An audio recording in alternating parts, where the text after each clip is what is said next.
Supporters Direct works for over 10 years in the UK, helping fans to have a say in the running of their football clubs. And with the help of UEFA, we now work with fans in over 20 countries trying to achieve that. So we help them setting up democratic supporters trusts, that's how we call them. And their main objective is to have a say in their club, being represented on the board and having other forms of dialogue, being involved in decision making. So the main question is, but before I start, I need the presentation on my screen here. How do I get that? Can't I get it up on this one? Right, good. The question is, what's a good football club? And quite clearly, we all have a few ideas, like we heard yesterday and today. In our view, Supporters Direct, a good football club is one where we as fans have a say in the running of it. A football club is far too important to too many people to be run just by a handful. We heard yesterday that a football club is accessible to everyone, or that a football club, for example, supports a project like You Never Watch Alone, which I found particularly impressive yesterday. But we all agree that overall a football club has a good, proactive relationship with us, with their fans. But the problem is that very often football clubs, and I think we all agree, don't really know who their fans actually are. Things have changed in the last years through the work of all of you, CAFE, Football Supporters Europe, Supporters Direct, and the help of UEFA in working with fans.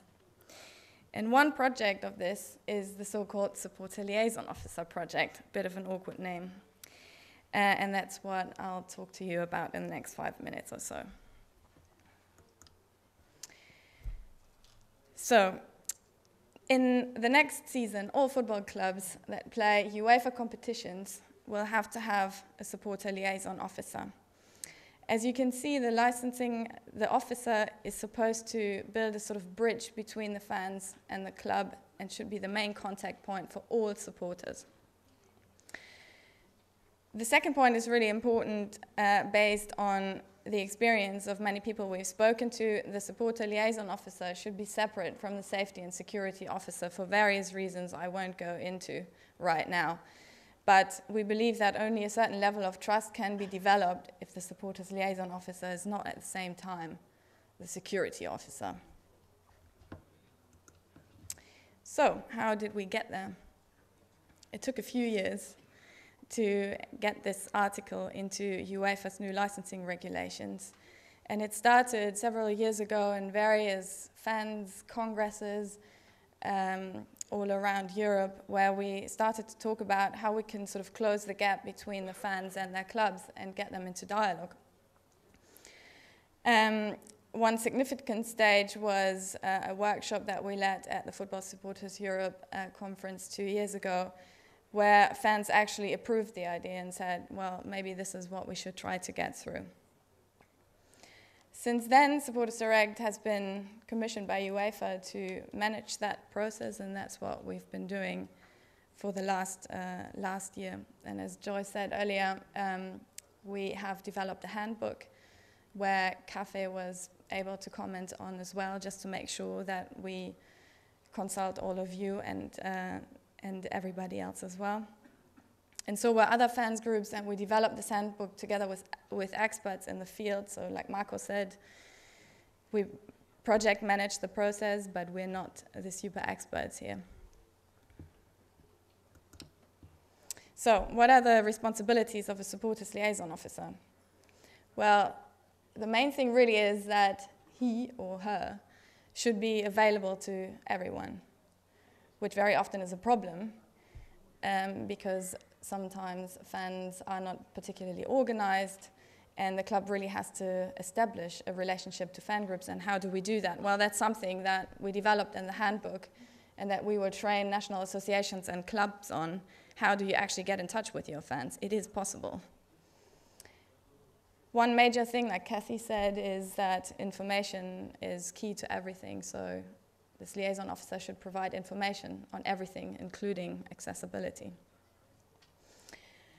And the SLO must be a credible person. So we recommend that it's somebody from the fan base, somebody who really knows the people on the ground, somebody people trust. That's not always possible, and you don't find a person that's liked by everyone, but it certainly helps to find someone within your fan groups rather than somebody who is dealing with marketing or anything else in the club but has any idea of fans. But we are aware that very often is a problem, and clubs not necessarily have the resources to hire an additional person. So there are other ways to go around this, but at least find somebody with a certain empathy for what we all want and need.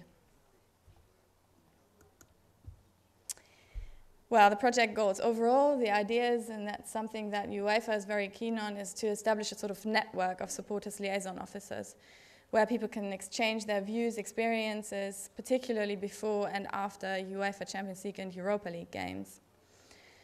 And it's really important to exchange experiences and knowledge here, and we've spoken to so many clubs and leagues and associations in the last year on this particular topic, and it was very clear that people need some sort of exchange on how to deal with fans, how to engage with them, and how to make sure that they're all really happy before and after the game.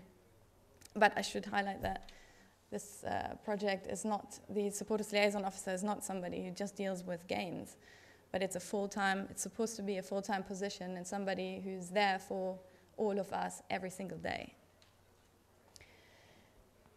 But, and this is where it sort of interlinks very much with what Supporters Direct is trying to do. The idea is that fans have the chance to communicate to the club what sort of things we need and the things that we don't want. It's very easy to avoid misunderstandings, and it's not really rocket science, is it? So the idea is to make sure that we know, they know what we want, and the club also lets us know why they believe certain decisions will have to be made. Another thing we also try to achieve is help fans to organize themselves. It's obviously much easier to engage with fans when they're organized, but that doesn't mean that the club should only engage with them. I think that's my last slide, how the project relates to access. Well, in an ideal world, the Supporter Liaison Officer and the Disability Liaison Officer are two different people, but down to resources, I guess sometimes it has to be the same one. But as I said, the SLO should be available to everyone, including fans with disabilities. And one major aspect, obviously, is to help make sure that the stadium is accessible and that we all can have a fun time going and see our team play. Overall, we try to improve standards across Europe, and we really hope that with this project we can start things. However, we know that it won't work at every place, and it's a long way to go, as you know from your own experiences in dealing with your own club. But I think we can all make a start. Just on a final note. So, as I said, a good club is many things, and we all have our own objectives and priorities in trying to achieve that. Our club is a good one. Football clubs are, or their anchor in the community is us, it's the fans, and I guess I know we all agree that a constructive and proactive relationship between clubs and us is the basis for everything else we can achieve. Thank you.